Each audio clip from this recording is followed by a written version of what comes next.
the October edition of the Rangitikei Line, there are a number of things that I would like to talk about in this edition. And the first of them is the LTP, and it's really about what's happening in our district. We're required to put in a draft LTP for consideration and to be adopted in June, July next year.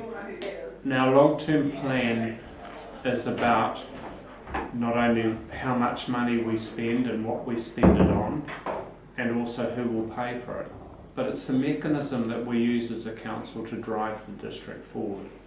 And it's important to realise that that's the primary aim. As part of that process, I've been travelling the district with council officers and other councillors to each of our communities, including for the first time setting out to engage with our rural communities. And this is about telling them the major challenges that we face, we think, over the next 10 years, and asking their opinions as to what should be in the LTP. I would have to say that I'm disappointed in the turnout in our major towns, perhaps because a number of those people have been involved in the steering groups looking at their town developments, and I'll talk about that in a minute. But I'd also say that I am thrilled with the turnout in our rural communities. We're engaging with places like Papanui for the first time, and it's been neat. The key messages we've wanted to take out as part of that process are, first of all, census predicts that our population will continue to drop, probably more so in the northern part of the district than the south, and that our population will age, and we need to make plans to accommodate those sorts of changes if they happen. Other key things that are happening in our district, we've had a series of citizenship ceremonies, which that's where people are wanting to join and live permanently within New Zealand and the Rangitikei. There have been a large number of Samoans in those citizenship ceremonies. I think the last one I did, there were 23 new citizens, of which 22 were Samoans. And they bring a richness to our culture, and we welcome them. Most of them are being employed by Ansco Foods, and I gather there are around about 900 Samoans in the Bulls and Martin community now.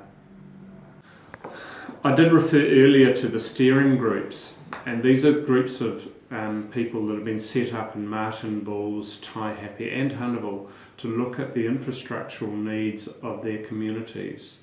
There's been a fair amount of publicity already with regard to Bulls, and the outcome that the community is wanting for Bulls is to have a new information centre, town hall, library, all located in a new building on the Criterion site in Bulls. And council will look to put that out within the draft LTP as part of that process.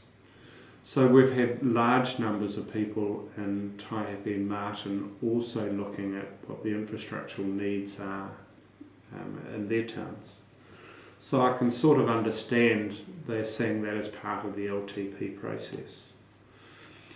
We've also, for the first time on Thursday, we're having a council where the agenda will all come on electronic tablets. And I'm a little bit nervous about that because I'll be chairing those two meetings on Thursday. I am the guinea pig. Why are we doing it? Well, it has a cost of around about $300 per tablet for each of the councillors.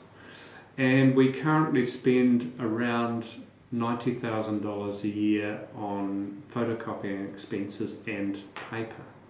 And we think that we can save around about 50% of that with these changes. And so we pay for that solution within a couple of months. So it's exciting. I'm a little bit scared about it, but bring it on. We'll see if we can achieve it. We're also on Thursday receiving for the first time preliminary advice around the quotable values for properties within the district, and how that impacts on our LTP and rate considerations, etc. It's a stunning day out there. I look forward now to leaving the office and being able to meet some real people. Thank you.